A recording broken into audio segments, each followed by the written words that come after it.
All right, welcome back. We are COMP123, that's Programming 2 at Centennial in the summer 2020 semester, and it's week 10, part 2. This is part 1, but it's actually part 2. We talked about working with data last day, and we're going to continue to work with data today.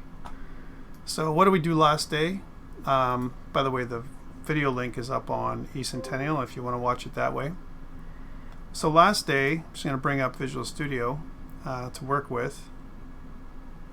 We were working with this lesson right here, where we made a multi-form application. That's what we were working with last day. And remember what we did? We discussed how to create a multi-form application. We talked about our little splash screen, how to do simple validation, nothing that's really effective yet. And as an example, when we enter our data, I don't know why I keep putting in Tom Smith, it's just faster. And once we have our data in here, we can go to the next page, right? And we can swim back and forth. That's what we ended up doing. We talked about how we go from start to main to end and then back.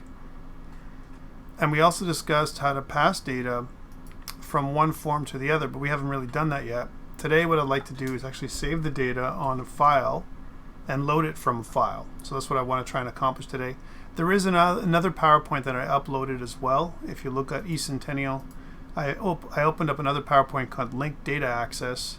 I'm probably going to hit this next week. I wanted to do it this week potentially. That's why I put it up here. It's a little bit more advanced, and it talks about how to connect to a database. We're going to do that next, because next week I want to give you the next assignment. I want to give you another assignment when it comes to user interfaces.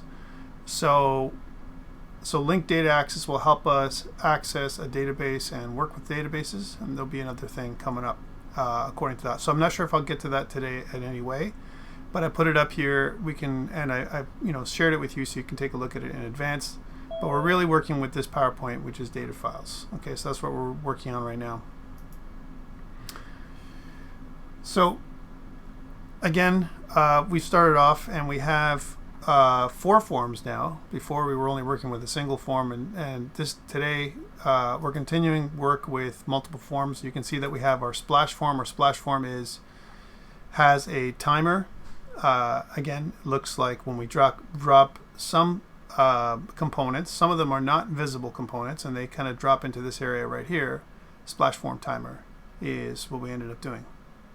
There's other components we really haven't explored yet either. For example, where there's some dialogues, and there's a couple of them that we might look at today. For example, the open file dialog and the save file dialog, which you can we can use to save and load files. Okay, so but we have to configure these to make them work, and we'll talk about configuration later on. We can also do any of these things programmatically. So if we don't have a component, remember that anything that you see here can be created with code. All right, so that's something that we can do as well.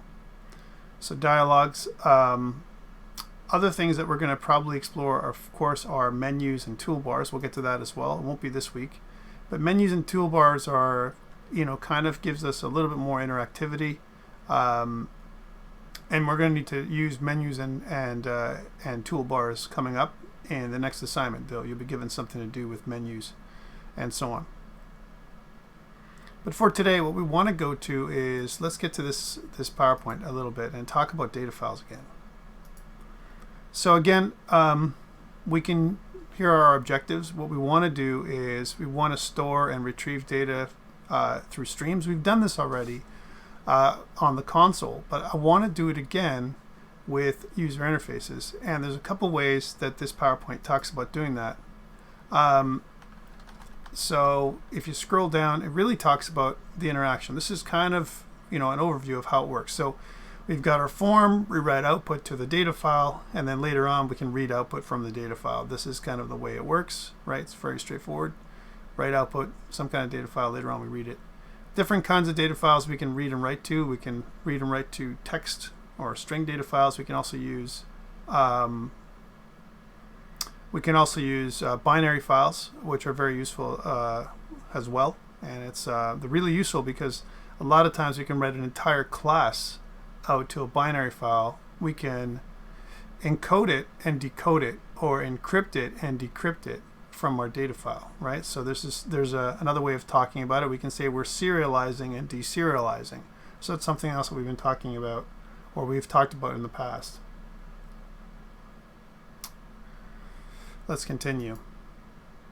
So there's some other ways of doing things. We've been working with streams, but you can actually use simple file I/O as well, right? So one thing we can do is we can use files. So we can open up a file, and instead of using a stream, we can write all text or all lines or append all text to a file. And if you really wanted to, this is the old way of doing things. Back in when in the beginnings of .NET, we could write directly to a file, and it's still there. It's not deprecated. It's something that we can do, and sometimes this is okay if we just want to write directly to a file without opening up a stream. A stream is really useful when we want to write multiple things, or we want to jump around from one form to the other, and when we're ready to write, then we close off the stream, or we flush the stream. This isn't like that. This is more like I want to write directly to a file. It's a quick hit. I want to write all my text to a file, and it's done. So that's kind of how it looks, reading and writing text to a file. All right. Again, this is more of an older way of doing things, where we open up a file and we do it this way. Okay. A lot of times it's good enough. We've talked about before from an exception handling perspective. Whenever we deal with files or user input, and we haven't done this yet for user input, but anytime we want to get data from a form or from a file, remember that the data that we might get in may not be appropriate. It may not be right for the text box that we're getting it into. It may not be right for calculations. It could also be that we can't read a file for whatever reason because our data source, as an example, has a problem. All right, so any of this type of stuff can happen, and this is why we use exception handling in the form of a try-catch. Again, we don't want to use a try-catch as a catch-all in terms of suppressing error messages. That is definitely something we can do with a try-catch code block, and we don't want to suppress error messages so we don't see them anymore just because they're causing us a little bit of irritation. We want to catch error messages and deal with them. So in the catch area, we want to be able to manage our exceptions as opposed to ignore them. And it talks about here in this thing where, if I was going to view the contents of a file, where it goes. We've talked about that. It goes in your bin debug folder, that it does that. But with .NET, that was the old stuff that we talked about. With .NET, what we want to use is this idea of streams, right? We still need to use the system.io namespace. It's not going to do it for us by default. We're going to use StreamWriter and StreamReader again, just like we did in the past with our console app. And the real steps that we have to do is we're going to make a new StreamWriter object, let's say to write a data file. We're going to use WriteLine or write to write the buffer into our file, and then we're going to close the method in order for us to close out our files. Okay, so those are the ways we're going to do it. Before, what we did was we had a file layer, and we said file.open, and we specified kind of the file to open. Here we don't need to do that really. We can skip a step and we can use StreamWriter and to open up a new file with a file name. Okay, and then we can choose whether we want to append or replace with our Boolean. Okay, so that's one thing we can do, right? So that's the way we would do our writing out. And again, just like we've talked about before, it would be in the same vein. So we're saying something like, hey, I want to make a new phone.txt file. I want to specify a specific path. I want to append something. This is to the log. As an example, if I'm logging out something, I want to specify, when we ever put the @ sign, again, this is kind of a raw file, and whereas here, what we have to do in this particular case is we have to use a double backslash because that is an escape character. Anytime we use the backslash, the string will misinterpret this as an escape character, and we use the double backslash to say, hey, it's really a backslash that we want. Or we can use a raw string with the @ symbol and then put the backslash in there. So that's what this is saying here, and that's what this is saying up here. Okay, so kind of straightforward stuff. This is review of kind of what we've done already. in terms of writing to a file, right? Whenever we write line, this is our general form. We write line, we can also use write, of course, but we write line out to a file. That's what happens. Okay, so, and then whatever the data is we want to write, in terms of the types of data we want to write to. So we usually write out a text box. We can use the string from a text box directly. We can do this. We can write out a string, literal, as well as we can convert something that was in another format, and we can put it right, the kind of the result, or the result of what we do, some operation inside here. As long as it converts to a string, we're good to go if we're writing out a string. So when we press the save button, this is when it all happens, right? We press the save button and we write stuff out. Some typical things we want to do is we want to clear out that stuff that was already saved, and then we want to switch our focus, like we've done before last day, back to the name text box, so we can write another one and another one and another one. And depending on how we write it out, so again, if I do my phone stream reader, I want to kind of connect a contact, and I want to kind of do more of this stuff, right? So submit, so we can save to a file. We can append to that file. We can add more and more contacts to that file. So that's how we would encode or serialize that file. We just keep on writing new contacts out. And then when we're done, when we press the exit button, we close down the form. We closed off the, first of all, there's two things we do. One, we close down the stream writer, so the write stream, and then we close the form, which actually ends up closing, in this particular case, this example, it closes the application down as an example. Okay, so that's what we do when it comes to writing a file. And this is all review, the stuff we've kind of gone through in these 20 PowerPoint slides. It's all review of the things we've done. We're just talking about it in terms of how we would do it with a UI if we were just strictly writing a hard-coded file out, out to the application, right? Reading would be somewhat similar. We would make a new stream reader. We've done this before. We specify the file name. Again, this is found in the bin debug folder by default. And then what we're going to do is we're going to do this stream reader. We're going to open it up. We're going to put it inside of a try catch, just like we've done before. And then as soon as we do that, we're going to read line, and we're going to read line from a file into a specific text box. Now notice that this is reading strings, so open kind of clear text files that we're reading from. So read line. And we're assuming that in this particular case, every line is a new, argument, a new, kind of file from the text box. And remember that if we wrote out name out here, we ended up writing name and phone number, then we got to read in name and phone number in that order, right? Because that's the way we've serialized things. Well, we want to deserialize things in the same way. So we're going to read things in, right, as an example, the name text box, and then we're going to read in the the phone text instead of the phone text box. The phone, we're going to read in both these things in the same order. One thing that we can do is we can keep reading until the end of line. So what we can do is we can peek ahead, right? So that's one thing we can do. We can peek ahead until there's nothing else to read if we're going to read in a series of data. And we keep on reading these 2 lines at a time if we need to. And then if, as an example, it's not equal to -1, if we peek basically says, hey, if there's, instead of throwing an exception, what this does is it peeks ahead to see if there's anything left in the file. And if there's nothing to read, then it's not going to allow you to do this, right? However, if there is something to read, then it'll go forward. So this is kind of the way we can do it specifically for a hard-coded file. But again, as we spoke of, this doesn't make any sense. We want to be able to use our user interface more effectively than this. This is basic. If we were going to do something like reading and writing out, we would do something like this.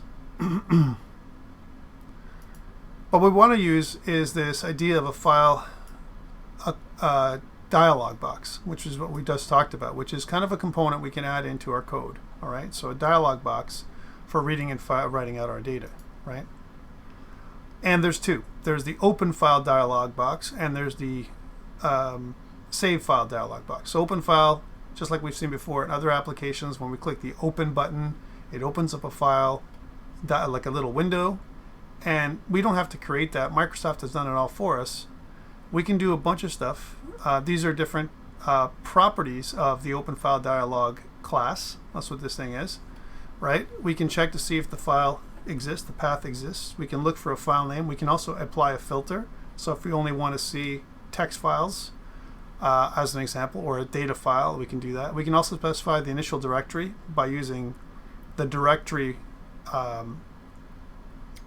class, and then specify get current directory. So what directory we're in currently, we can start looking there. So when our open file dialog kind of looks there, it'll look in that spot instead of looking at some random area, because sometimes if you don't specify it won't look in a specific area. You can also specify a directory to start looking in. It really depends on what you want to do, right? The filter actually is going to come down here. So this is what an open file dialog will look like, right? So there's a couple things. One, notice it says add the open file dialog component to the form. All right, so that's the first step. So let's do that together, right? So first of all, how would we structure this thing? Okay, we have our form. This is talking about some generic form. And remember that what we're doing is we're practicing, right, with these things, right? So first, we want to be able to save out our data, and we're going to do that with our save file dialog. So when we go to our main form, we want to grab stuff from our start form. So we've got some data, right, even flawed like it is right now.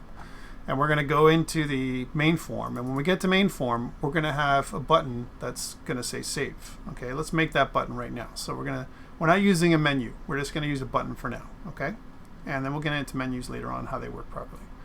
So again, I'm just going to take these buttons, because these buttons here are the style that I want. They include the spacing for the button, all that kind of stuff. And again, just to copy a component, we're going to control drag. Left click and control drag where we want it. I'm going to put the component maybe at the top where it says save file or save data. Let's just put that there. So we're going to kind of make it over here. And we're going to call this the save button. Okay. I also want to do a couple things here. In the main form, we have our main form right now, right? I want to get rid of this main form thing. Let's just do this one step at a time. I'm going to just change this to the save button. Okay, and it's going to say save. So instead of back, let's put this button where it's supposed to go, somewhere down in here. All right, before we go into next. Okay, so I'm just putting it down here. And what I want to do is I want to have some labels in here to show the data being passed from the first form. So let's go back into our start form in our designer, and we have first name, last name, and so on, right? We have all this stuff. What we can do just to prove out that it's working is just copy everything. So I'm going to copy this whole thing. So I'm going to go to the top where it says here's my contact group box, right? I'm going to copy it, Control C. I'm going to go to my next form, which is my main form here. Click anywhere in there once and Control V, right? So what this does is saves a whole pile of time in terms of redoing all that stuff, putting it, making it from scratch and all this kind of stuff. We don't have to do any of this stuff. It just happens. It's there for us, right? What we want to do, though, is we want to disable any input at this point. We don't want the user to be able to enter stuff in the text boxes, right? And we also want to rename all this stuff, because what happens is, first of all, we should check. What does this say? This is text box 1. This should be the first name text box. But this is on another form, so we can use the same name. So first name text box. We'll call this the last name text box, of course. Let's just do this. Again, we're naming it appropriately, right? And then the email address text box. Just renaming some of these things in the next form, the main form, right? And this is the contact number text box.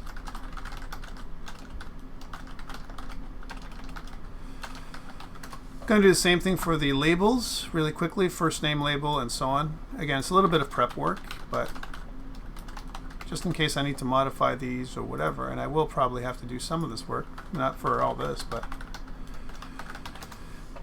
Remember that the names here can't be the same as any other names on the form, but they can be the same as other forms because they're different classes.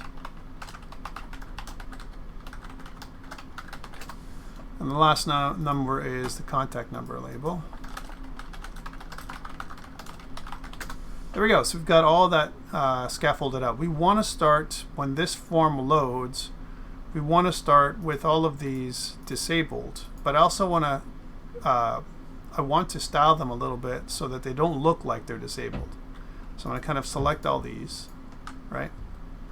And I want to say, I'm going to go down. If you select all, they're all similar.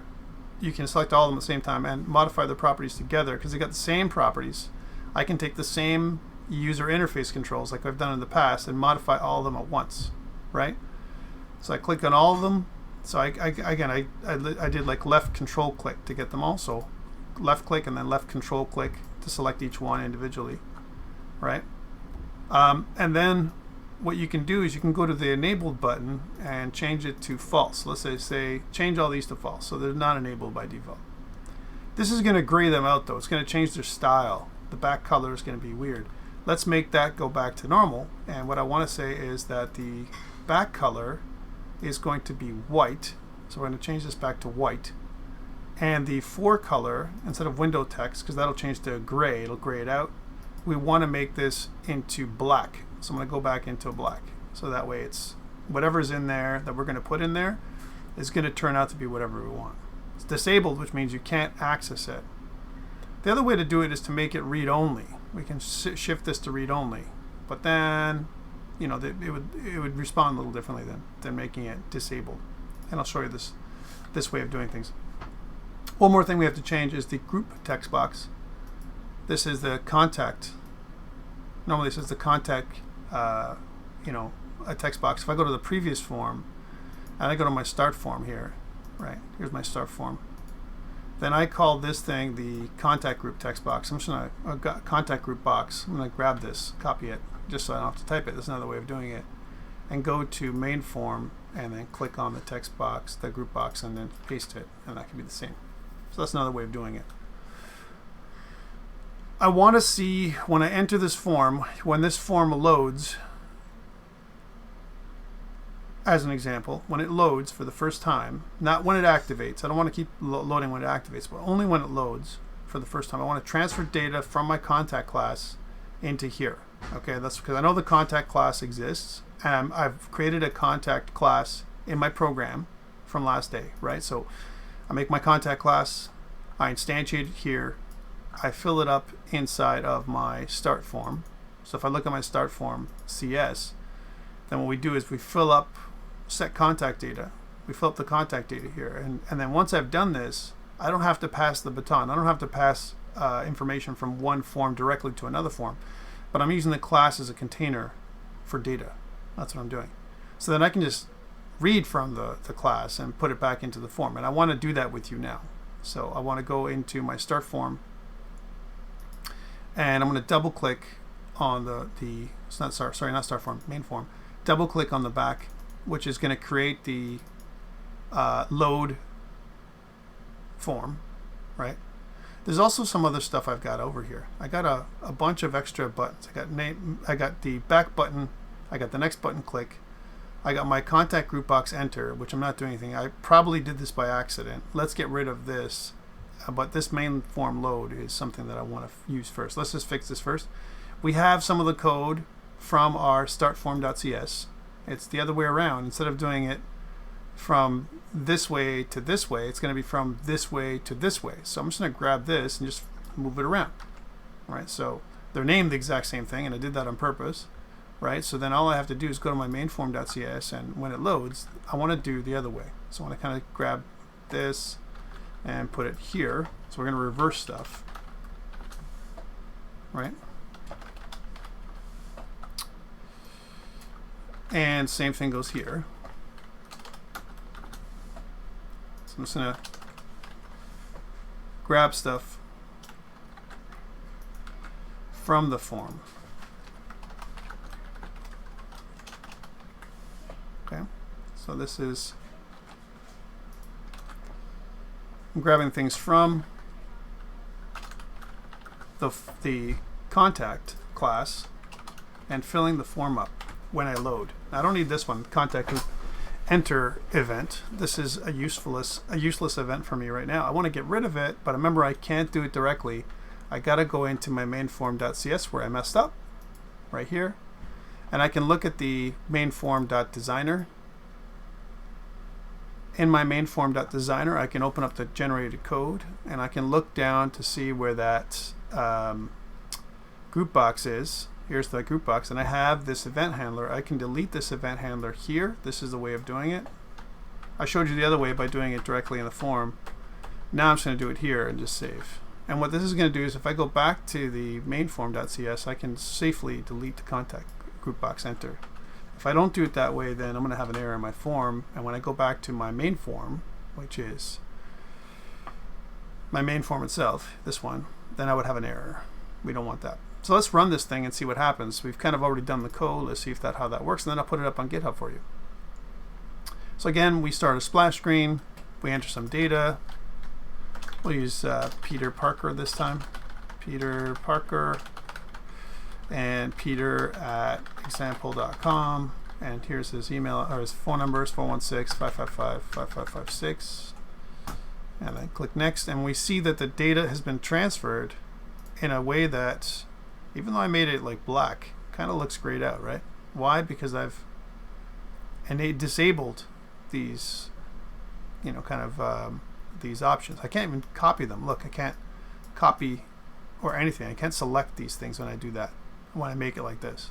Okay, so that's what disabling does. Okay, let's go back and stop again, and let's go back to that main form, and instead of disabling it, so I'll enable it again. I'll leave my styling there because the style is not going to hurt me, but instead of disabling it, so making it false, make that true, but then make it read-only instead. So go to the read-only and change it from false to true. So now I can't write in there, I can only read in there. If I run it again, let's use another name now. Instead of Peter Parker, let's use another famous hero, Tony Stark. So, you know, Tony at example.com.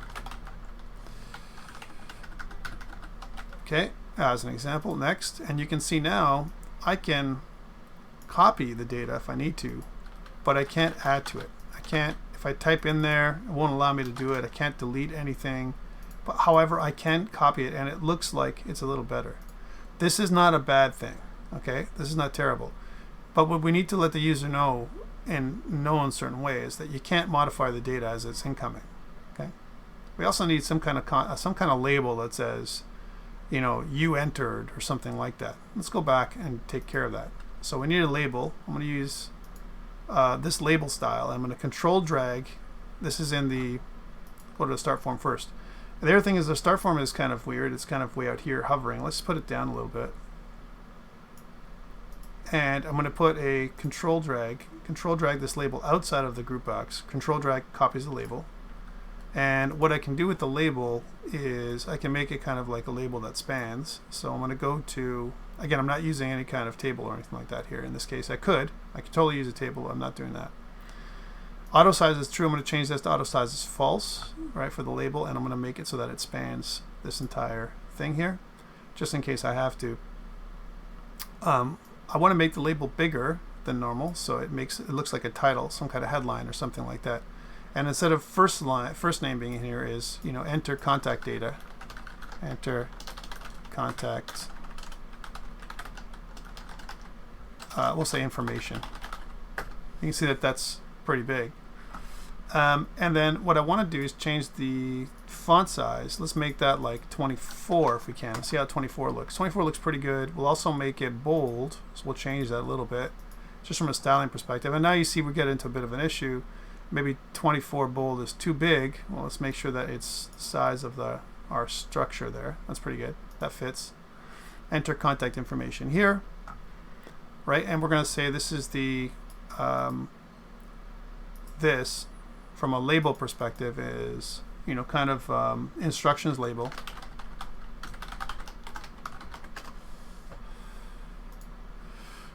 This is also the information label, or you want to call it the headline label. You can call it the title label. That's what it is, really.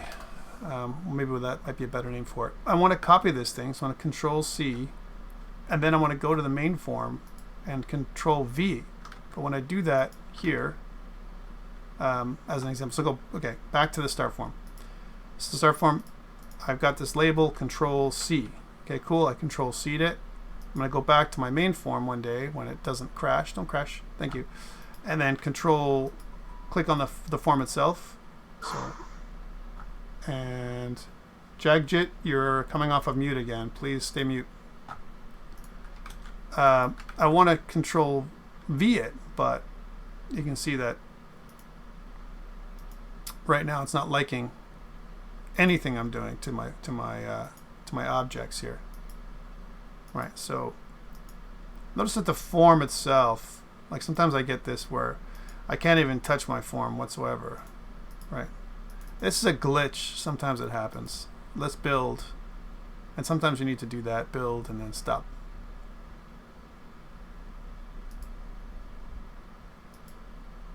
And also sometimes it helps when you start and stop the form designer. I find that it really depends. Sometimes I get this like really weird lag happening right with the form.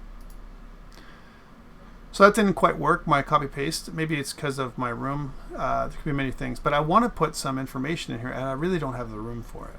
Right, I don't have the room for it. I got a back button in here, I have a save and next button over here. I've got this information in here and I want to say like you entered and then this information. So a couple things I could do to make this better. I could make this whole group box, I want to change the font for the entire group box. And let's see if I can do that. So right now the group box for this thing by default is 20. Let's make the group box font 18, right? Undo. Let's make the group box font 18, I said, not like 1. I made it 1. Oh yeah, and it completely disappeared, the font. Everything is completely gone now. We lost the stuff. Let's try that again. So I meant click on the group box. I love this. This is what happens sometimes when you mess around. And if I go in here, remember you can always undo with Control Z, right? And just change this to 18, right? So what this does is it makes it smaller, and it gives us an opportunity, but only this part, not these. So these things are. That's another great thing about group boxes and containers. It doesn't affect the style. Doesn't affect the stuff on the outside, right? So what we can do is these are pairs of, of forms and labels, right? And what I can do is I can make them fit a little bit tighter than I had before, than I had previously, right? So kind of make them kind of come in a little bit. I'm doing this by eye, but you can totally do this programmatically or even by number, all right? And I have some room here. Now I can move this entire thing up to the top. So I can move this all the way kind of higher up. I want to move it. I can also nudge it with my arrow keys. So I can nudge it across. You can see I'm doing that just by moving my arrow keys around. And what this gives me is a chance to look at my group box, make it smaller, so it kind of hugs this a little bit more, and then move this down. Gives me my room now. I got my room for doing this, right, which is pretty cool. I still think I have a little bit too much room up here, and I think I'm just going to reduce that. Actually, let me just undo that change. Yeah, it hugs up there a little bit too tightly. I think it's probably the best I can do with this font size. I could make it a little smaller on the right because it's a little bit smaller on the left. I can make it smaller on the right, kind of fit a little bit tighter. But I have some room for some kind of label now. So save that, go back to my start form. Let's see if I can grab that label again. So Control C for copy, and then go to my start form or my main form design, this one, and then paste. There, I got it now. You can see that that came through. And instead of enter contact information, I can call this like, contact This is contact information, right? Contact info label, let's say. And then we'll say something like you entered and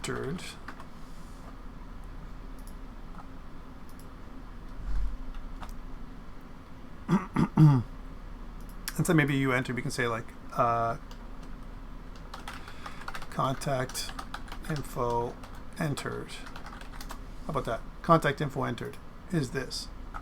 All right, we just want to use this as some kind of label.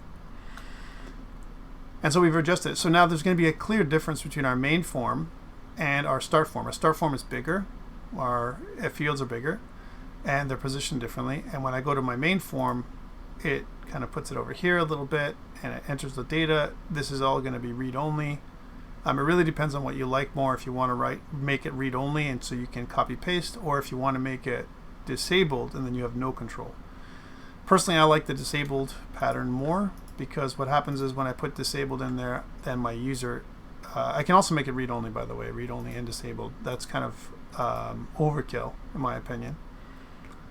So you can do that. You can say false, right? And when I run the application now, let's try this out. So again, let's try Bruce Banner, Bruce at example.com, and then 416-555-5558. Next, it'll say Bruce Banner in a smaller form. This is the contact info entered. And then we want to click the save button. Notice it went somewhere else. We want to click that save button so it saves, not so it goes back. By default, by the way, the save button has the same event. We copied the back button. When we copied the back button, it copied also other information, like the event that's tied to it. Right now, the event that's tied to it is this back button.click. We want to get rid of that event. And sometimes it'll do this. So what we want to do is go into the main form designer, and inside of our buttons, we have our so last name text box, and we have our save button. We go to the back button, click. We just can get rid of this. When we get rid of that, then that alleviates the need for us to do that. So if I go back to my main form now, then you can see that that's clearly gone. Okay, but we want to make another one. I want to create that saved file dialog like we talked about before. We're going to go back to our PowerPoint. In order for me to make my save file dialog, I have to have a save file dialog component in here, or I can programmatically do it. Let's use the component that's in here altogether, right? So if I go to dialogs, and if I go to save file dialog, if I drag and drop it on the form somewhere, anywhere, it'll create the save file dialog component inside of the gutter, right? This gutter area here. And we can rename this save file dialog, right? So save file dialog right now, it's called save file dialog. We can call this contact save file dialog.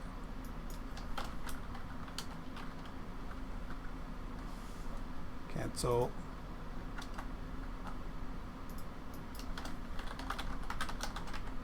We'll say contact info save file dialog. All right, so it's a specific one. We can add filters in here if we want to. We can configure this here if we like. But now that we have a contact info save file dialog, we want to open it up. And the way to do that by default is if I click on the save button, then I want this contact info save file dialog to open, right? You could put a title in here as well. I could specify a title. I could specify a lot of stuff in the properties by dragging and dropping. Let's just double click on the save button and open up that thing. So what I want to say is I want the save file dialog, contact info save file dialog. I want show dialog. Now let's just try that. So show dialog actually shows the dialog. Okay, that's what it does. And if I was to try this out now, one step at a time, we can see that I can say Tom Smith, Tom at example.com, and then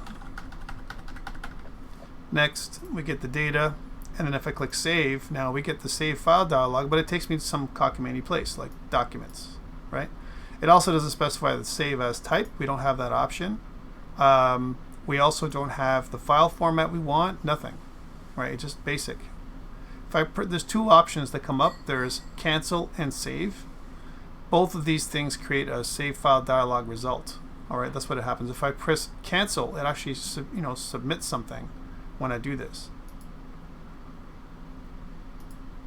So if you hover over this, it says that the save file dialog main form, right, as an example, we have this,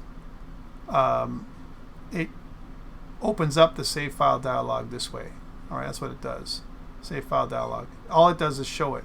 Okay, the save file dialog, the show dialog ends up with a dialog result. Dialog result is the return type that show dialog gives us. So we can get cancel or save, right? So if I do this, if I go, well, if, right, first of all, we want to make a result here. So we're going to say var save file dialog result, save file dialog result is equal to this, right? We're going to open up the save show dialog, and this is going to be a dialog result. We can change the var now to dialog result, because that is the type specifically, dialog result, right? It's an enum. And we're going to say that if save file dialog results, right, dot, all right, we can say equals to, and you can see that dialog result dot, and there's options, right? The dialog result we can get is, we can't get OK, that's never going to happen, right? Because it's a special type of dialog result we're going to get, right? It's a save file dialog result, right? So can I do something else? Can I go, when I go var, say it says dialog result, right? It's an enum. Can I do save file dialog result? Right? We can't really do that, okay, because there is no specific enum for that. But we can do this. All right, so dialog result. So dialog result dot, and then remember we had save or cancel, right? So we have a bunch of other ones. Retry, yes, okay, as an example. Ignore, and then there's OK, right? So let's just put OK, and let's see what happens. What we want is if the save file dialog is not equal to OK or not equal to cancel, right? Because that's definitely, we don't want the result to be equal to cancel. So if it's not equal to cancel, so we haven't canceled the result somehow, then we want to be able to do something. So let's say we'll do a debug dot write line, and we'll say something like, we'll say saving contact info.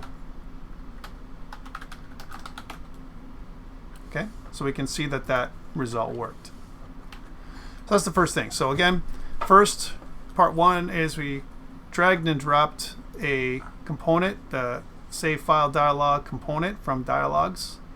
We dragged and dropped it onto the form, which put it into the gutter. That's what it did. It put it into the gutter. And once it's in the gutter, right, then what we want to do is we can access it. We can configure it. We're going to configure it after, but notice if we have a lot of configuration to do, right? Because if I click on this, then we want to get the save file dialog configuration, right? By the way, notice that I'm getting some weirdness happening, right?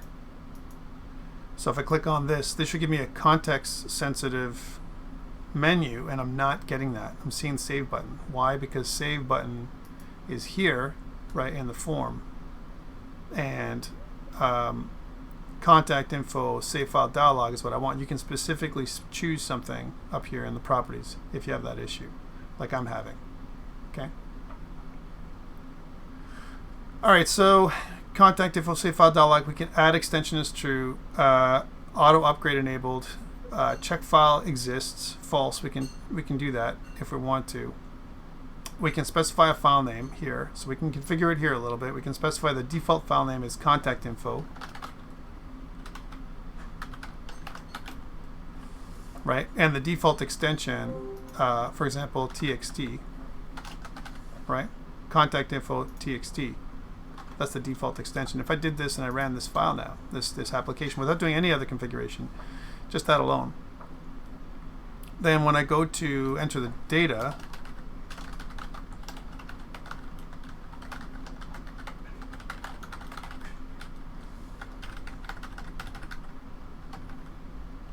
okay, next, and I click save, right? Then what's going to happen is a save file dialog box is going to come up with my default file name and my extension, contactinfo.txt. Okay.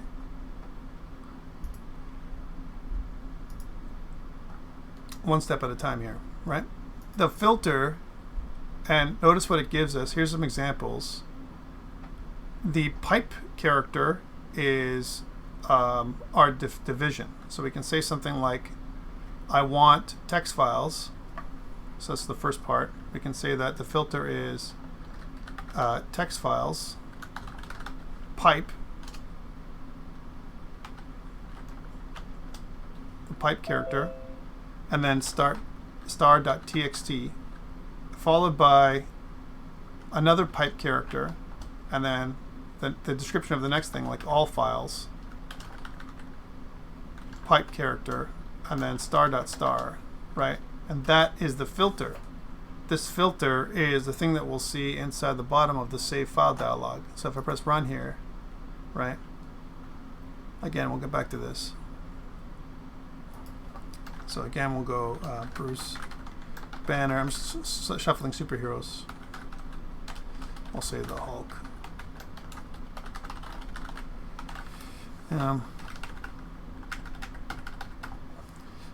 Next.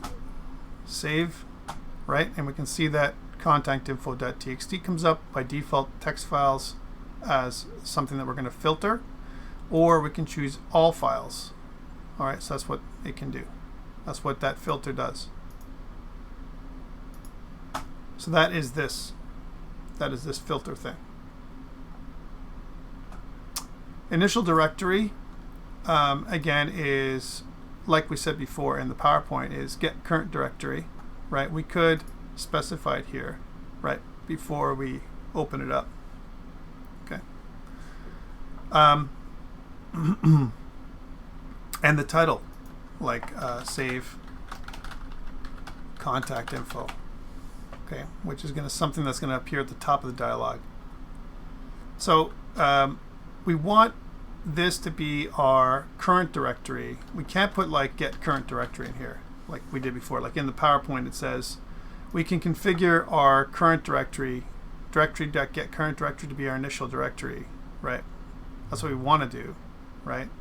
It says in the code set the initial directory property, right? So it's going to show us some code now. So again, dialog result is response dialog, right?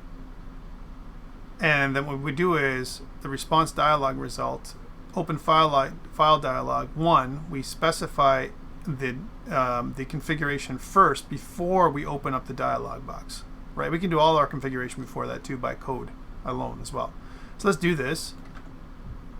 So if I go back to contact info save dialog, and we can do that inside of our main form.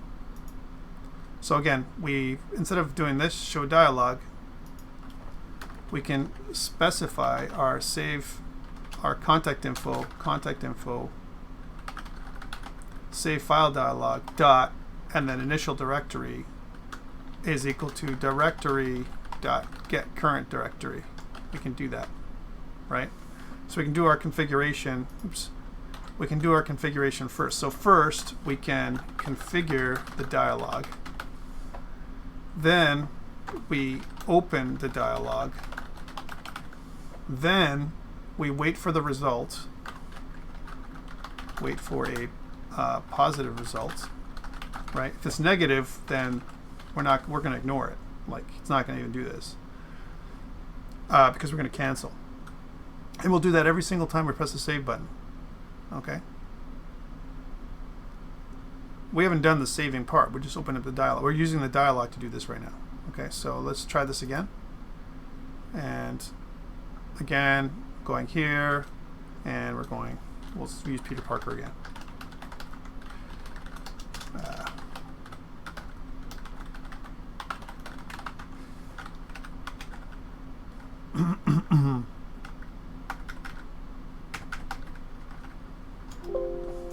I want to click next.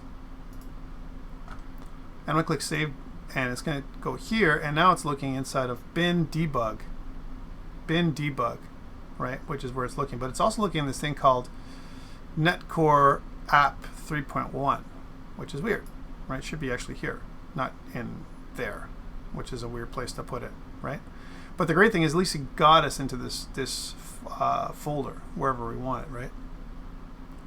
And then I can press save. We should see when I press save, it doesn't do anything, but we're going to see inside of our output window, in our debug window, we should see something when we click save.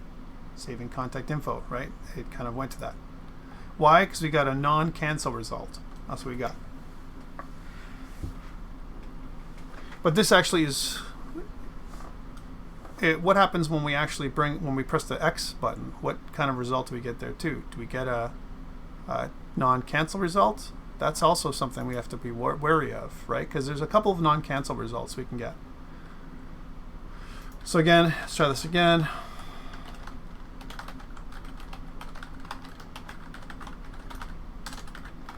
Oh, man.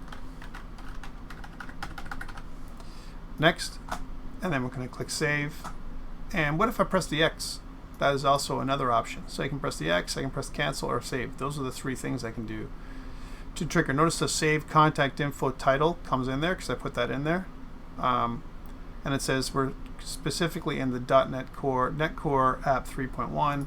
Want to kind of come up here if you want to, or wherever we want. We can navigate. This gives us all the same file manager navigation stuff. We can also right click and do all the same file manager stuff. This is all operating system stuff that enables a standard file dialog to come up. That's why it's so powerful, because we don't have to program any of this. This is all built in, right? So that's good. But what happens if I click this X? Does it give me a cancel results, or does it actually? And so it's okay, right? It's not a cancel. Because it's not a cancel, that's a cancel if I press the X, right? So this shows us how to open, and further down, because before we open, we have to save, right? So we're going to go back to that save area, which is after slide 36 or so. So again, what we want to do is, this shows us how to do a list box. We don't care about the list box right now. What we want is we want to be able to save our dialog, right? Or use a save file dialog, and let's see if it actually shows us this in a PowerPoint. Yeah, so here's how it looks, right? So response dialog result, right? This is for our message box, but what we want is, and this happens in our form closing.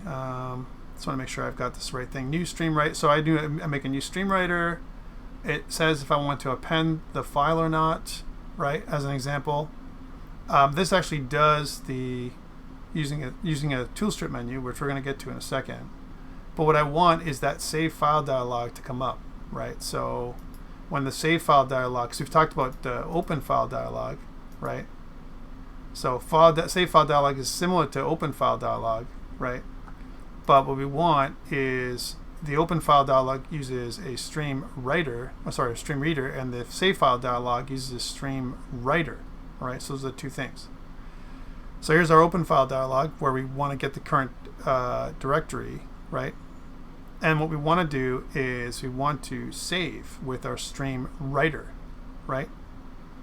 So it says my new stream writer would be a whatever it's going to be called, is we're going to use the open file dialog file name, is we're going to be looking in there, and that's what the file we're going to open and we're going to save to. Now we're not going to append by default, so this is the kind of way we want to do it, and I want to create the stream writer, right?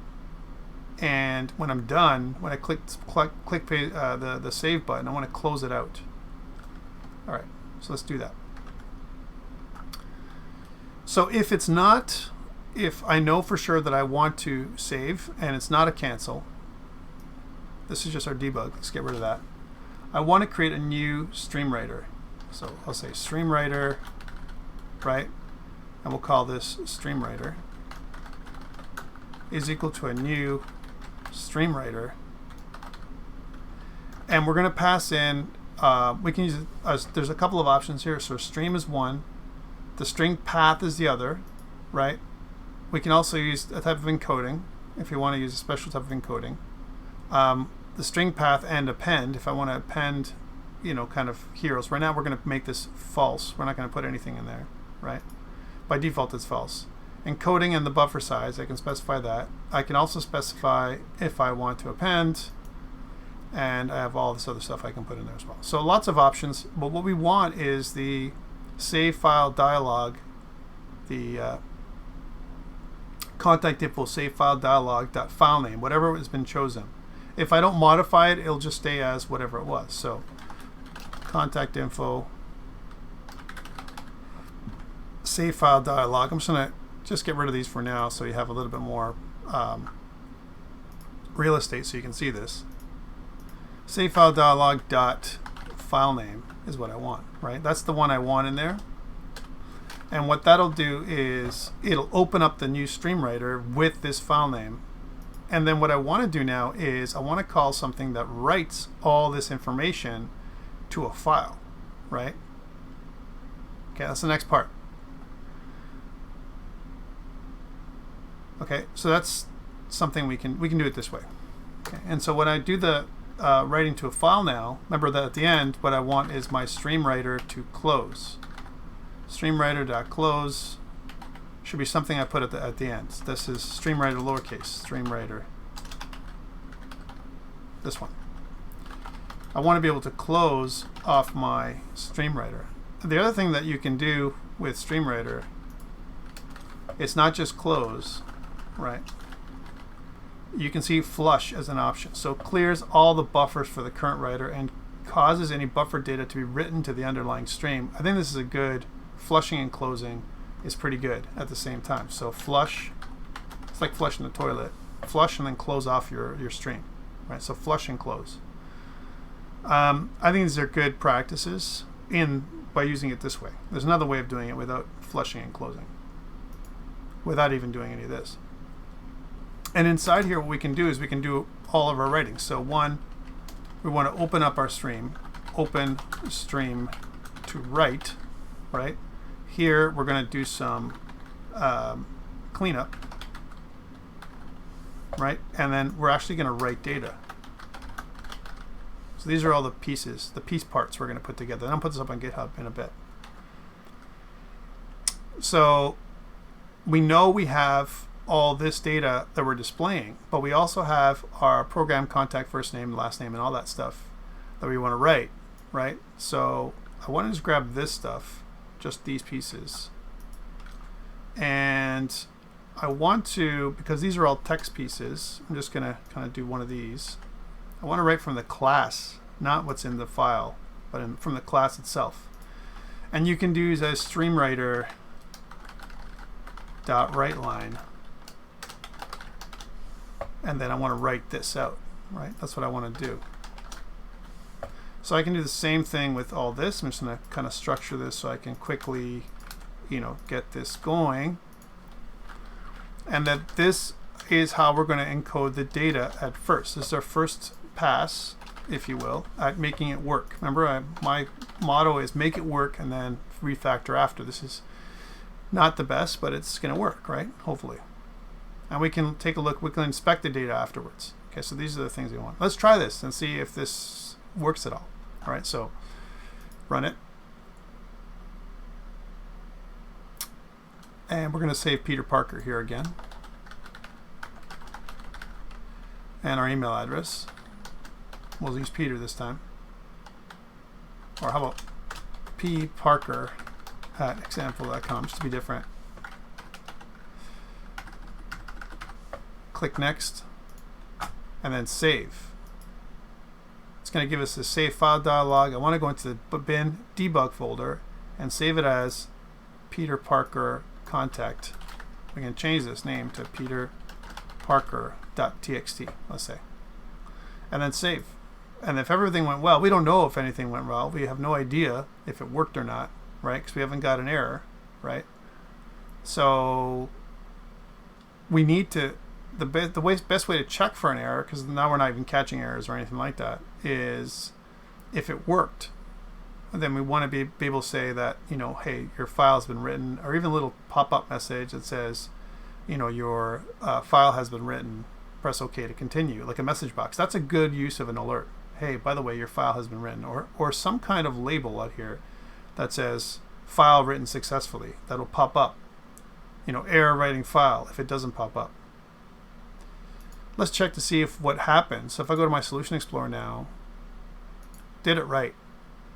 Now here we can't see it, but what we can do is if I open this up in File Explorer, again, I'm right clicking on the project, going down to Open Folder in File Explorer, then what you're going to see is if I go to my bin debug, then I have this peterparker.txt file, and if I open it up, you can see clearly what's happened.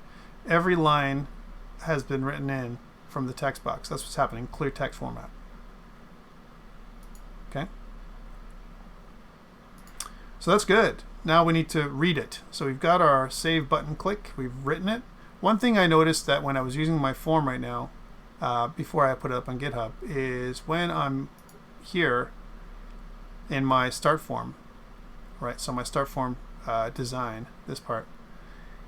When I'm done, and I want to press enter sometimes and go next, right? So it highlights next, right? So the next is open, but it doesn't go to the next thing in the tab, right?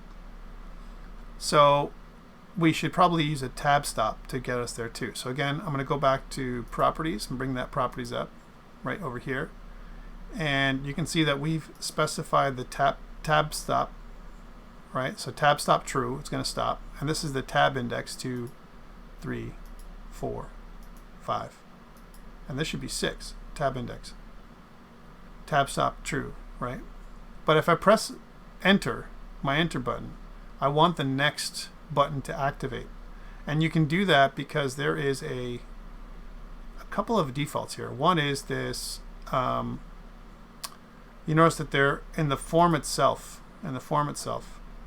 there is an accept button property in the form. And what this can do is if I click on and I select my next button, when I press enter, it's going to use the next button as the one that is going to accept for this form, right? It's like a default button. The default button I'm saying is the next button. Okay. The cancel button, you can also have a cancel button by default if you want to make a custom form. You can do that. And so on. There's other things you can do here too, right? So I want to be able to go and press enter and then click the next button and make it go. So let's try that out one more time.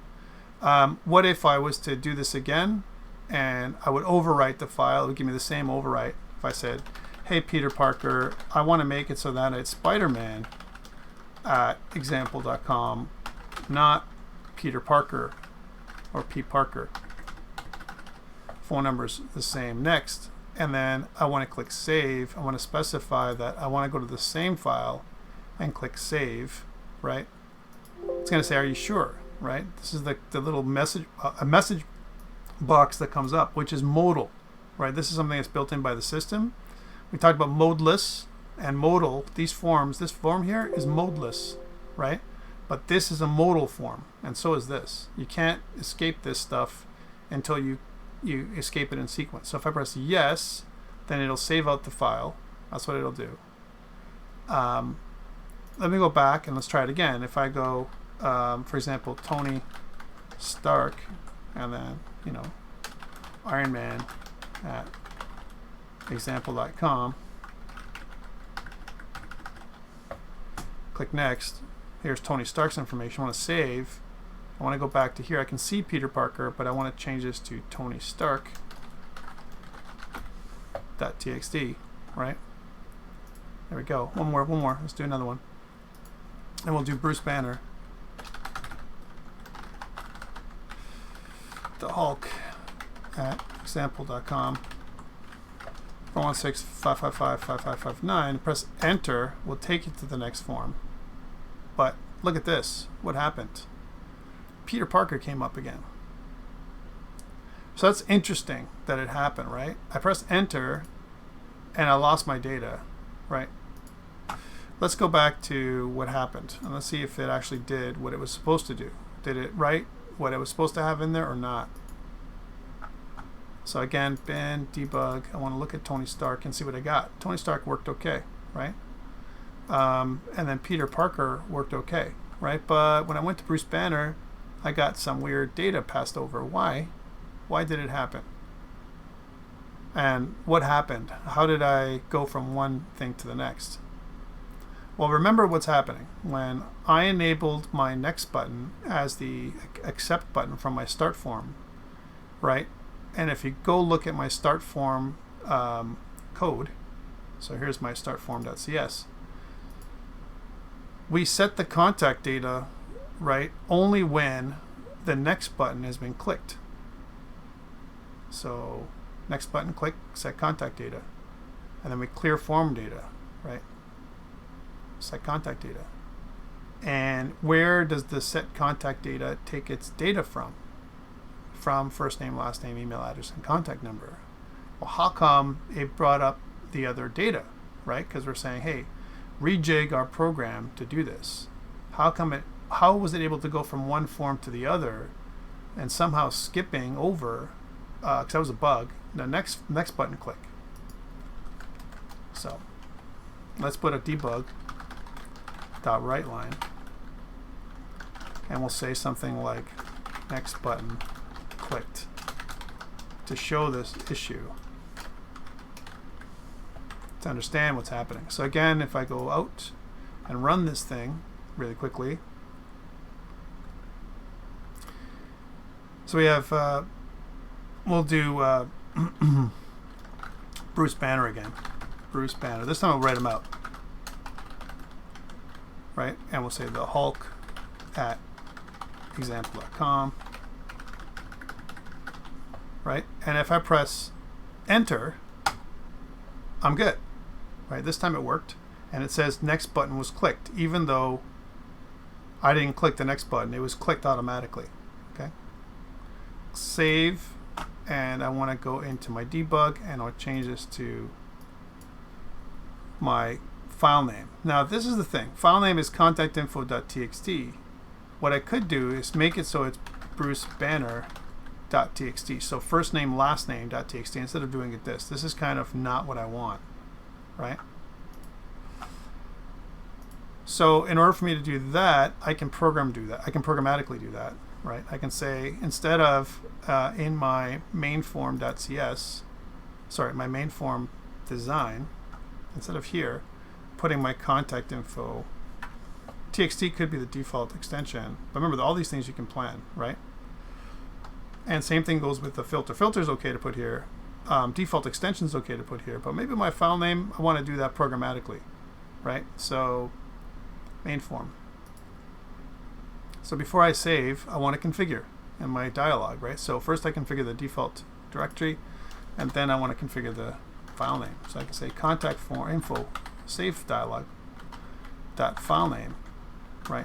And I want to get the file name from my first name and last name, program dot contact dot first name as an example, and I want to add in plus program dot contact dot last name. Okay, let's see if this works. If I do this, I want to add those two things together to get my file name. But what if I don't have any data in here, right? And we have to accommodate for that. Like for example, let's say somehow I get here in some way and first name and last name are, one of the two is empty, right? Then I don't want this to happen. If my first name or last name is empty, right? So I can check for that. I can say if program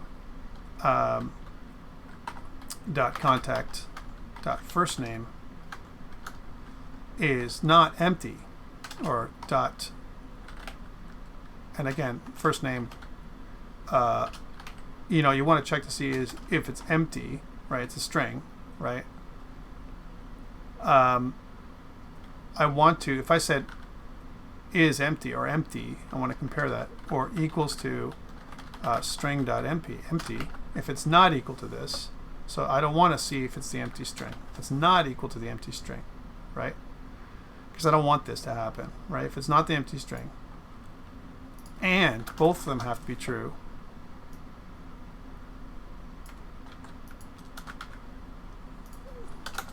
if my last name is also not equal to the empty string, so it's some kind of thing, then, and only then, do I want to make my contact info sci file dialog this. Else, now this is a thing that I can do in a ternary operator statement, because I can do this whole big thing and say my contact info save file dialog is equal to one of these, right?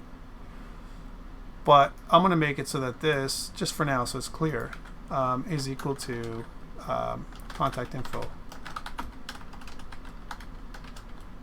Okay, so by default we'll specify this, otherwise it's this, right? And let's try that out. It'll never get to this because we should have stuff in place to prevent us from getting there. But again, if I go like Tom Smith and then Smith at example.com, click next, I got Tom Smith happening, right? I click save now, we should see tomsmith.text, right? Which is going to save us some time, right? As opposed to me typing it in, right? So that's pretty good. All right, so I kind of did this in terms of, you know, little helper, little convenience is what I'm trying to do here. Still got that bug. We'll deal with that bug in a second, but we're able to write things out. So we've got this so far. Let's do the reading part. So this is the last part of this before we move on to something more complex. And if I go back to my forms, I have my end form. My end form would be where I read it in. Okay, so here's my end form. My end form is going to be very similar to my my other ones, my main form and so on. If I go back, right, it is going to populate the code that I currently have inside of my program, which means if I go back and I open something here, then it's going to populate my form, my main form, with the stuff that I got. Okay. So a couple things to note is my main form has a lot of the stuff that I want here in my end form, right? So if I go to my main form designer, right, which is here, I want to grab my dialog, this thing here, which is my group box, copy it. I want to go into my end form one day when it lets me, and then paste it, and hopefully that'll work, right? So that's pretty good. I got some configuration to do, still doing its thing. It's writing stuff in the back end, right? I want to put that title back in. I want to also put an open box, an open button. So instead of a save button, I'm going to put open button. Let's do that. So again, I'm going to go back to my main form design, grab my save button, copy it, go back into my end form, paste it, and we're going to call this open, right? So we're going to say open instead of save, just to contrive this thing. This is going to be the open button. It's going to say open, not save, right? And then I need a title as well. And also, let's check if there's an event. We have a save button click event that's here. It created the event for this too. And so we want to declare that thing. So we don't want that save button click event, or we want to rename it to open button click event. Let's do that. Actually, it might be better, easier than changing it. So again, I'm going to go to the end form and press F7, which is going to open up my code. And instead of my my back button click, right, notice that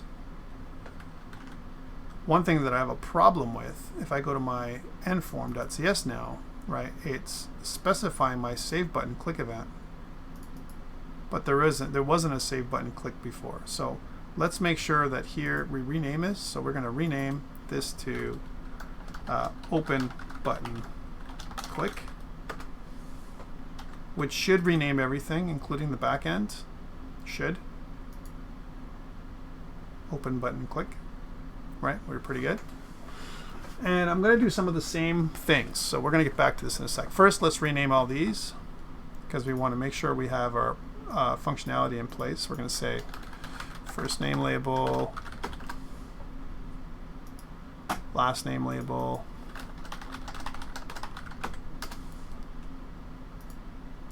email address label, and contact label.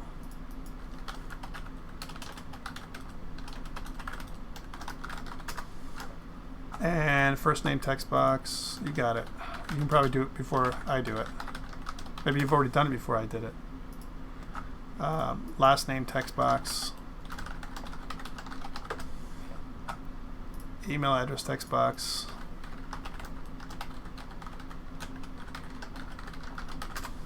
and contact number text box.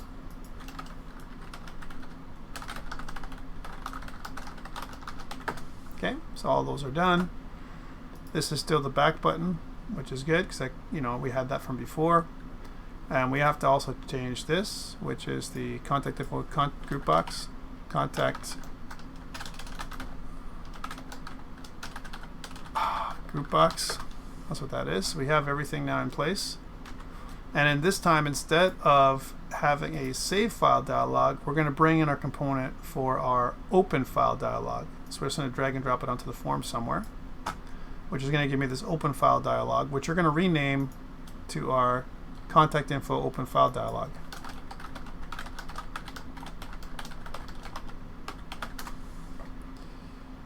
Right? File name is not going to be open file dialog. We can get rid of that. The filter, we can use the same filter as before, and might as well copy it from the previous one. So I'm going to go to my main form designer, right? So main form designer, and I'm going to grab my contact info save file dialog. I'm going to grab this, which is my filter. I don't want to redo this, and go back to my end form designer and put that in the filter, right? So that's the same filter. The filter basically specifies again which files are going to be visible when I use my dialog. Initial directory I'm going to specify manually, but my default extension is going to be txt, right? So this is the same stuff that we specified before. And then inside of the end form, so press F7 again. When I do this, I'm going to do the same kind of thing. I'm going to configure first. Configure the open file dialog, and the way to do that, of course, is to sit there and say, okay, contact info open file dialog dot initial directory. Well, that's going to be equal to directory dot get current directory. Again, that's just one option. You can also specify other ones. I'm also going to specify the file name, and the file name is going to come from the information that comes in. Now, one thing we haven't done is pass in the information inside of this form. We haven't passed it in from our contact. So we have some of that example inside of main form, right? So here's mainform.cs, where we want to get when we main form, we want to load this stuff up. So I want to kind of do the same thing when I load up the end form. I want to get the information that we have already. But this is the thing, right? We won't have this information when we open. In fact, in the last form, we're not going to open with information. We're going to have nothing. So going back into the end form, we can't use the trick we used. We have to use some kind of default name. So we're going to do that here. So we're going to say contact info open file dialog box dot file name. We'll specify it here instead of there. Will just be equal to like contact info by itself. Okay, so that's going to be the file name. So we configured the open file dialog.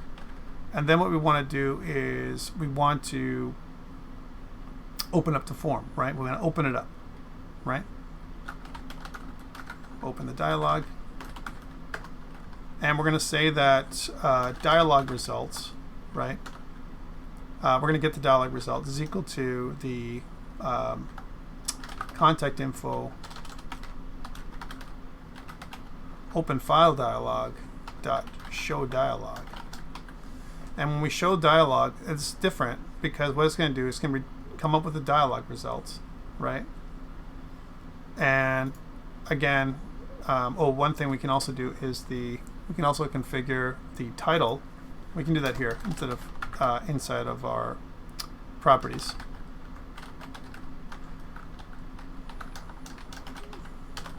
Open a contact.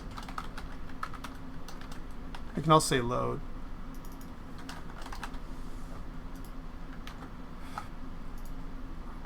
Okay, and what we're going to do, we're going to get a result, and if the result is positive, if dialog result, right, is not equal to dialog result dot, can't be dialog result. We're going to make this contact open, like just like we did before. We can't do this because dialog result is a type, right? So if we go to mainform.cs, we used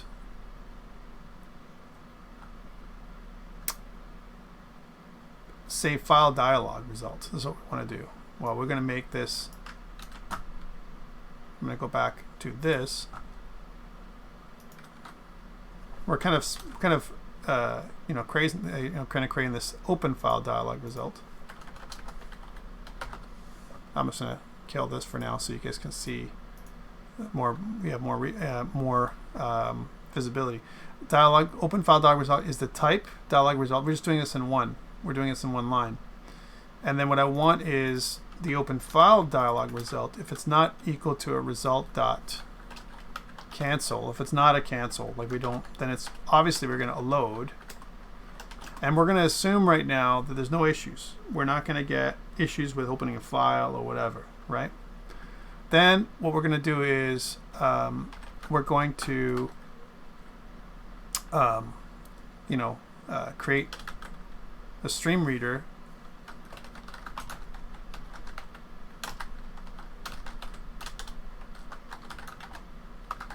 and we're going to do that by going something like stream reader is equal to a new, which we're going to call this stream reader is equal to a new stream reader when we're going to get the file name from the open file dialog, right? So contact info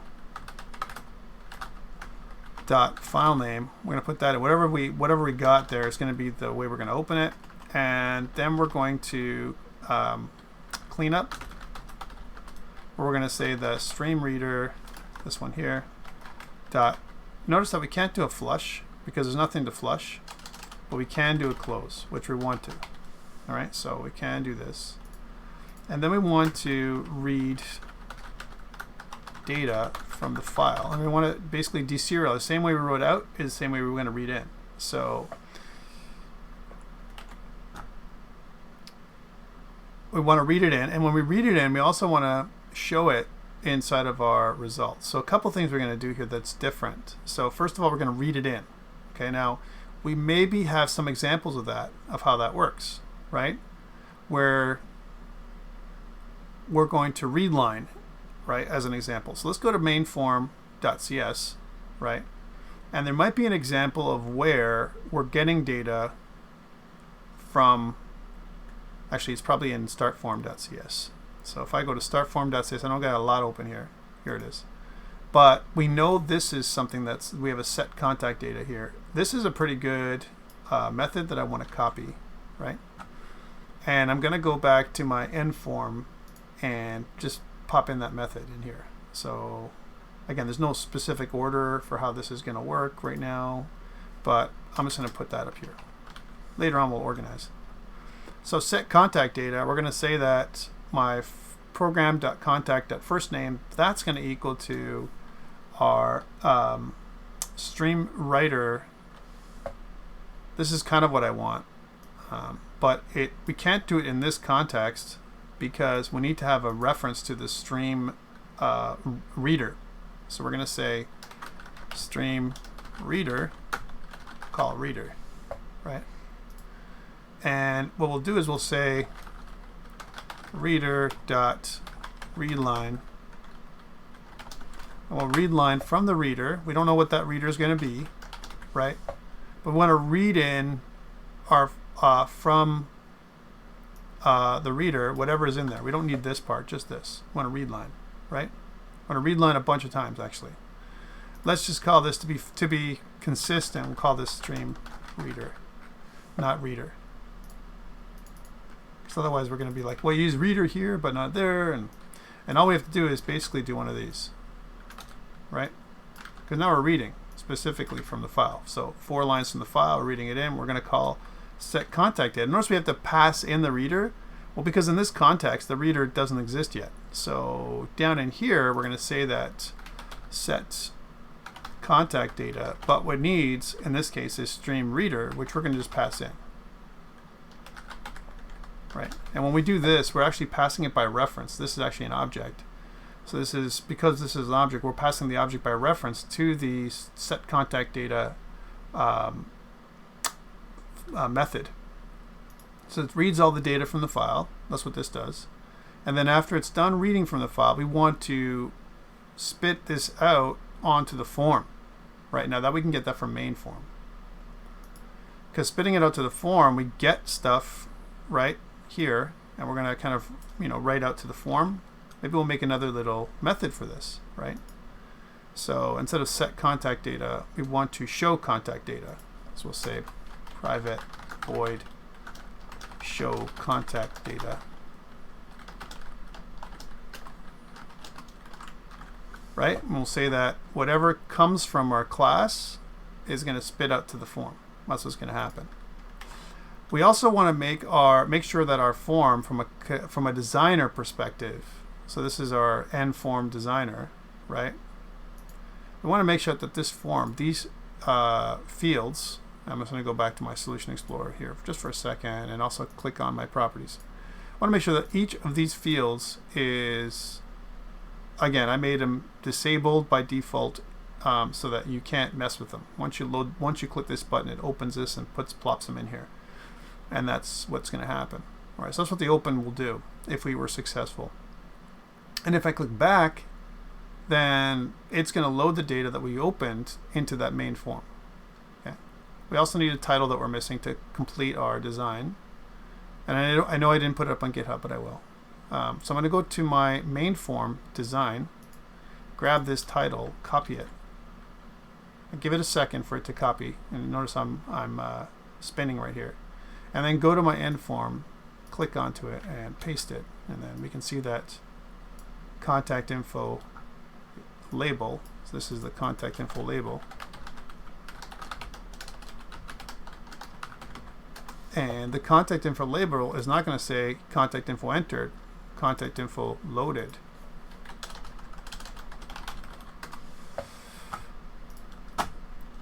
Okay, so that's what this does. Contact info loaded. And this is enough to get us going. Let's see if we're going to have some issues. I can't skip to the last form. Okay, I can't do that. As an example, even though I'm here, this is my enter new contact info. So I have to enter some info, right? But I can't go to the last form. It would be nice, instead of coming here, I had some kind of way of either entering new data or going right back to my end form and opening data, right? I should be able to do both.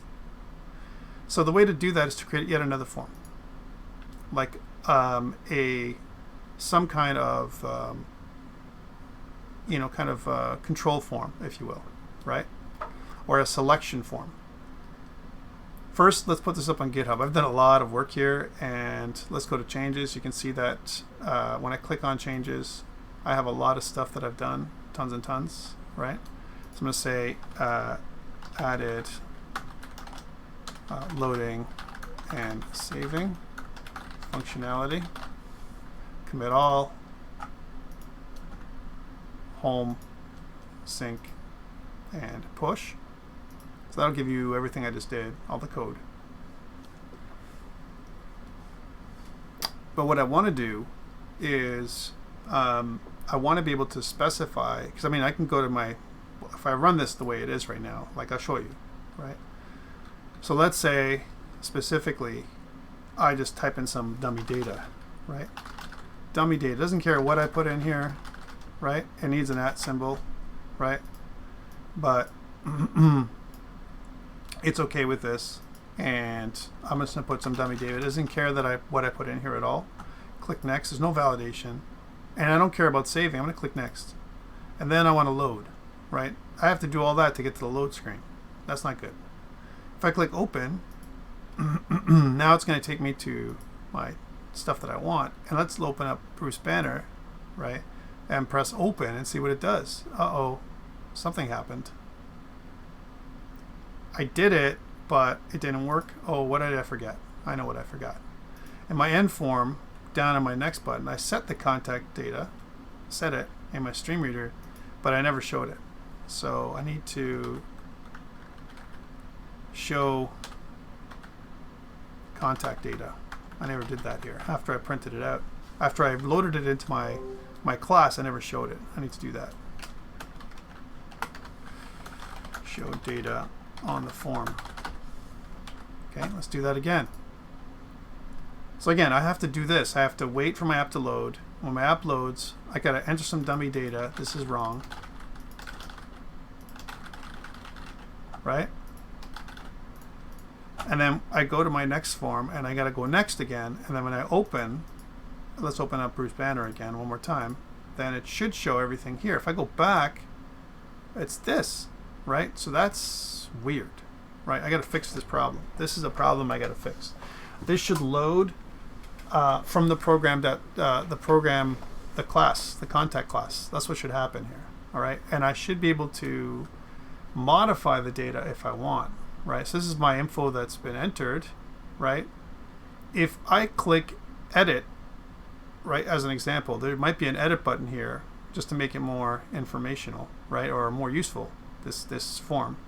Then it'll just enable all these buttons so that I can go in here and change the data and save it. Okay, if I edit. So that's one button that I want, right? But I don't want to go all the way to this here as an example, and I have to open or load a file by going all the way here. That's not good. So I want some kind of dialog result. So there's some things I want to fix at this point. And this is the last part I'm going to do. So I need some kind of dashboard or something like that. We'll call it a dashboard form. So make a new form. Add new form.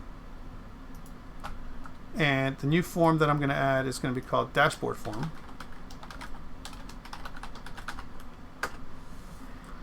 The dashboard form does not have to be the same size as my regular form. It can be kind of like this, right? My dashboard can look like this. I don't care about having a maximize button, and all this other stuff has to be fixed. Let's do that now really quickly because we're going to run out of time, and I don't want to do that. I want to have this finished for you guys for next week. It's going to run off of this little example.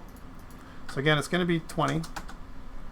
Let's change the size of my form so that it's something like 320 by 480. So some kind of form that looks like an iPhone or an old stuff phone. Start position is going to be center screen again, right? Center screen. In my dashboard form. My dashboard form is going to say, you know, kind of like welcome to contact app, because my app is going to be the contact app, right? That's what it's going to say. I want to have my form border style. My form border style is going to be single, so I can't modify it. My maximize box is going to be turned off. Maximize box is false, so I can't maximize. I can minimize, but I can't maximize, right? And I think these are bare minimums that I need. Okay, I need some kind of label that basically says, you know, make a selection. So let's drag and drop a label in here. And we'll say selection label.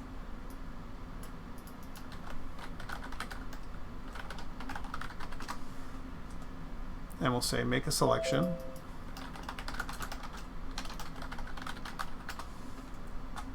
Put that in the screen in the middle somewhere. All right, and again, what you want to do for the selection label is you want to change the auto size to false to give you more control, and it helps you center things. You can also use a table here, all the things we talked about so far, right? So all the tools we've discussed. But this is kind of a very quick way of centering. I can use my text align center to kind of center this around the form itself, whatever it's going to be. And then I can put some buttons in here. So I'm going to put 3 buttons actually, 1, 2, 3. Okay, and we'll talk about these buttons. We'll put the first button in place, and the first button is going to be the open button.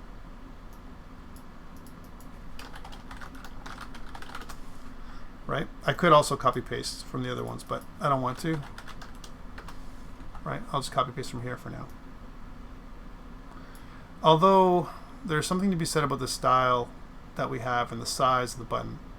One thing I could do is I could inspect the buttons. So I could look at the buttons and look at the 150 by 50 size, which is something that I want to keep from a style perspective.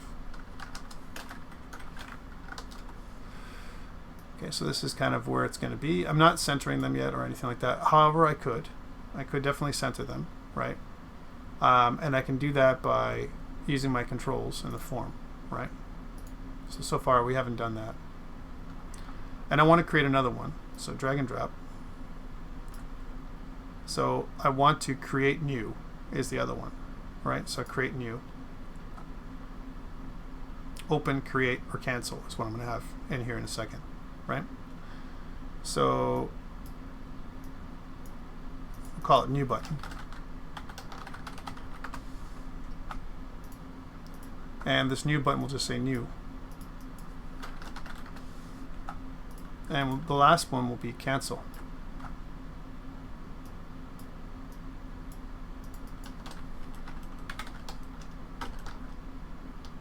Or we'll call it the exit button. And we'll specifically make it just exit. Okay, kind of a big form for all that. There's a lot of space around here. You know, we could probably make this form smaller, because all we need to do is just handle the size of my button. This is pretty good spacing, I think. So open new and exit. When I click the open button, right, as an example, then what I wanted to do is I want to open up the end form, right, which right now it's called the end form, but really it's the open dialog form, open contact form. So I'm going to say that you know, program.endform.show, and I'm going to do this dot hide, because I want to be able to maybe go back there again, maybe not, right? This dot hide. So that's one thing it's going to do. And then in my dashboard, my new button is going to be program.endform. So startform.show. And I want this dot hide. And finally, in my exit button, I want application.exit. I also want that when I click the X button, it's going to exit the application. So if I click on the form itself and go to here, when it is form closing, like I did before, I want the application exit to happen here as well. When the form is closing, I'll be okay. It's a couple things. So there, I've got my functional form, but I want this form now to start before anything else. This dashboard is going to start. It's going to open up.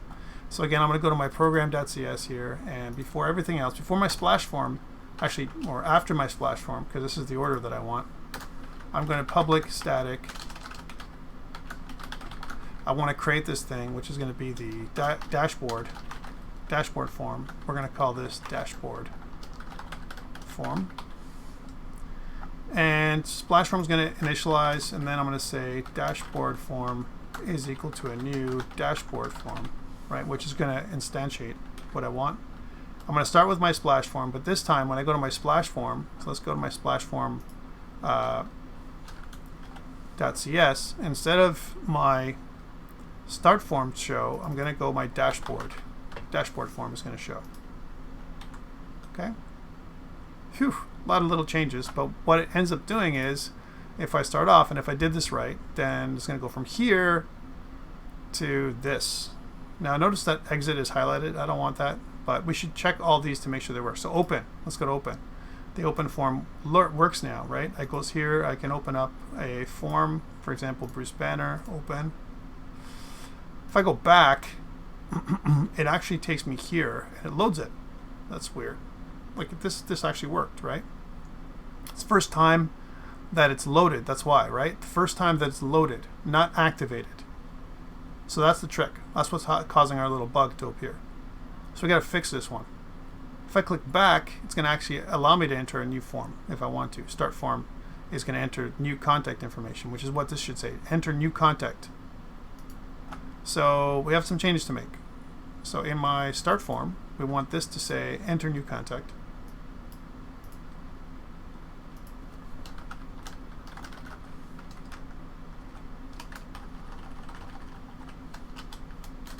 Okay, instead of top left, let's make this text align center again.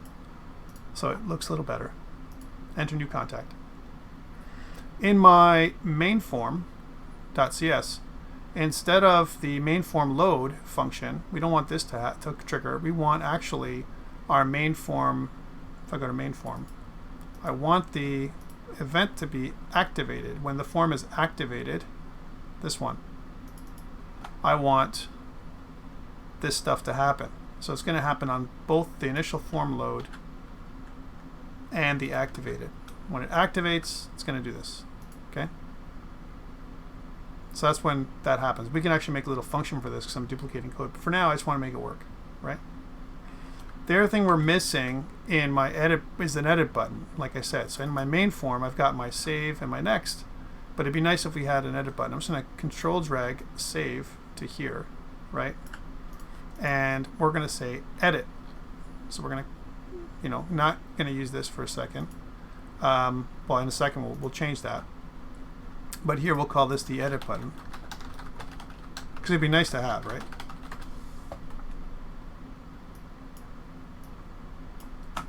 And here is edit. Okay, so edit, save, next. When I click the edit button, right? And again, I'm going to go to the form designer to fix this problem because I've got a bit of an issue. You don't have to do this. But I have my edit button, right? So these are all the buttons on the form, on main form, right? So there's the back button, save button, email address, last name, text box, and so on. It's in the order that you enter them in. So edit button's way down here. We want to get rid of this event handler. And I'm going to double click on this, which is going to generate the event handler that I want. Edit button, click. I'm going to say that my each of those objects, so first name, text box, blah blah blah blah, each of these, and it's going to be enabled is equal to true. That's what I want for each of these things, right? So I'm just going to copy and just paste that in there over the text, right, like this. So I'm going to enable it. When I click the edit button, it'll allow me to edit the form, right? It'll enable these things. That's all it'll do. It won't actually, do anything to edit. But if I go here, and we can also make other changes, other cosmetic changes. So I want to make a new one. I can make a new form. So this is testing this new one, Tom Smith, Tom at example.com. And then let's say I made a mistake. I'm going to go here and click edit, and then maybe in here I can fix it. Or I can fix it. But when I fix it, if I actually make a contact change here, as soon as I make a change here, it should reflect in my program because that's what's going to be saving, not what's in here. All right, so just to note that that's the case. So if I press 6 as an example, or 5, this doesn't actually change anything in my program.cs, my actual contact. So this is something we need to fix. Because if I save, right, let's say we'll make a contact 2, so Tom Smith 2. Tom Smith 2 is not going to save 556, 555. It's going to do whatever I had before. If I save Tom Smith and then click, let's say, get out of this, then if I go and look at my solution, so again, I want to open file in File Explorer. I'm just looking at the time here. We have 5 minutes left. And if I go to bin debug, well, Tom2 is not going to show 556 because even though I changed it on the form, right, just because I edit doesn't mean anything, right? When I finish entering, there's got to be a validation script, which I don't have yet, that basically does a check. And this is what we're going to handle next week, all right? We're going to handle the final touches of all this stuff, the way it works, right? Because this is just loading and saving from a form, but we need some other things. There's some things that are missing from this this thing. But now at least we're a little better, right? At least a little bit better. We have a little things that we can do here. So again, one is we can go open new or exit. I'd like to go change this from exit to open first. That should be the first thing that's there. So that's one thing we need to change. Let's go to my dashboard form and look at these, the order of my tabs. So tab index is 1, tab index is 1, tab index is 1. So it's going to go to the last one that has the same tab index. This is 1, 2, 3. That's how it should be. So this is 1, this should be 2, and this should be 3. By default, I don't have a button that if I press enter, it doesn't do anything. I should have a button that starts by default. Instead of open, right, I should go to new first. New should be the default button, right? I could change the order, but I could also make it so that up here inside of my form, I could say that the accept button is going to be the new button, not the exit. New button is going to be the accept button. And the cancel button, by any chance, if I was going to press something that's a cancel button, that would be the exit. Somehow if I had to cancel or whatever, the exit button is going to be the way I'm going to do that. Also, when it comes up with my splash form, it says welcome to your app. We want welcome to the contact app is what we want. So let's change that splash form. Designer. Welcome to the contact app is what it should say.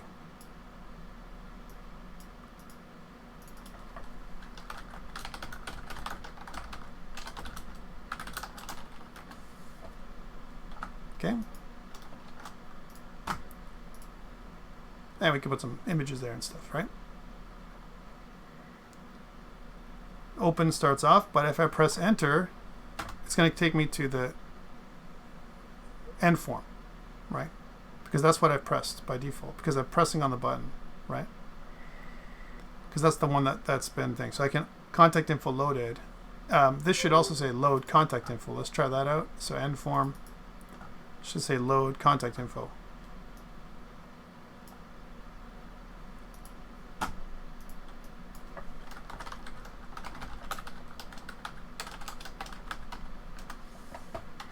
Okay.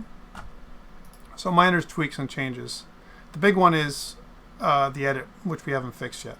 We haven't fixed that next week. So again, if I click new now, I can do a new one. So let's say, for example, I want Stephen Strange, right? Dr.strange at example.com, and then the phone number.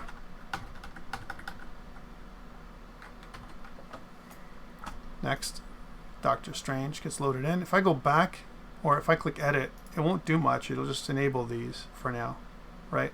If I click save, then it'll say Stephen Strange, text, save. And if I click exit and go back, and to test this, now that it's closed, this is the way, a good way to test it. When it comes up, I want to click open, and I want to open up Dr. Strange, right? So let's say, hey, Dr. Strange, let's open you up, Stephen Strange. If I go back, Stephen Strange is in there now. which I can enter. I want to be able to enter them and save them. Can't do that yet, and that's something that we're missing. Also, one thing is we've got to edit, save, and next, but we don't have an exit. And since I've spoiled myself because there is no way back to the menu. There should be a menu button or whatever. But I got lots of buttons happening now. And this takes us to the next thing we're going to do next week, which is menus.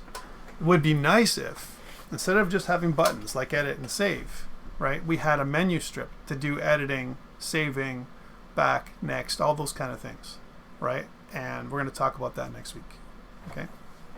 But we've kind of a mission accomplished for us. I want to put this up on GitHub for you, so you have this example app that you can use, because one of the assignments I'm going to give you is going to be with saving and loading data. Okay, so let's go to Team Explorer. I'm going to go to Home. I'm going to go to Changes. I'm going to say Added Dashboard Form, which I think is a really good form to add. Commit all. These are all the changes I made. Home, sync, and push. So it kind of came together at the end. I think one thing that I wanted to show you was a whole ecosystem. We didn't do any planning, which I think is a negative. We could have planned each of the forms as an example. I think that's something we could have done. One thing to note for next week, guys, remember that Monday is a civic holiday, so there will be no classes on Monday, so I won't see you until next Wednesday. So if you have any questions around your assignment or anything else, I'll stick around after class just for a bit, like right now, if you have any questions. But just to note that next Monday there will be no class because of the civic holiday, first Monday in August. Okay. Any questions around what we did today? I know we went really fast, but I wanted to show you all the details about kind of loading and saving data. Once we have this loading and saving data, really we have a workable app. We have an app that can do things, right? Again, are there configurations we can change in our app? Absolutely, and we're going to do so over the coming weeks, right? But we have an app that we can load and save data. We can make it better. We can add images, we can change the form names, we can do all those kind of things, right? But for now we have a base to start with. So if there's no questions, I'm just going to put up, if you have a question, a personal question yet, I'll wait till after for that one. Okay. Anyone else have any other questions related to what we did today? Okay. If you have questions other than that, and if you have questions about the assignment and all that kind of stuff, that would be the next thing. Do you have any questions around the assignment? And if there are anything specific, then I can handle them after. I'm going to stop this video, and then I'll take questions for the assignment.